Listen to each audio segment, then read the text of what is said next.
Hey everyone!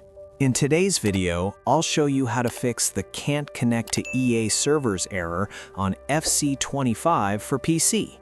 This method is quick, simple, and works for most players. First, click on the search bar and type View Network Connections, then open it. Find your active network adapter, double-click it, and select Properties. Now click on Internet Protocol version 4, IPv4, and open Properties. Make sure Obtain an IP address automatically is selected. Below that, select Use the following DNS server addresses. Set the first DNS to 8.8.8.8 and the second DNS to 8.8.4.4, then click OK. Next, go back to Search and type CMD.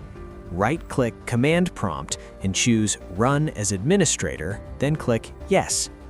In the command window, type ipconfig/flushdns and press Enter. After that, type netsh winsock reset and press Enter again.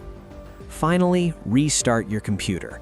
Once your PC boots back up, launch FC25. The EA server connection issue should now be fixed. If this helped you out, make sure to subscribe to the channel, and I'll see you in the next one.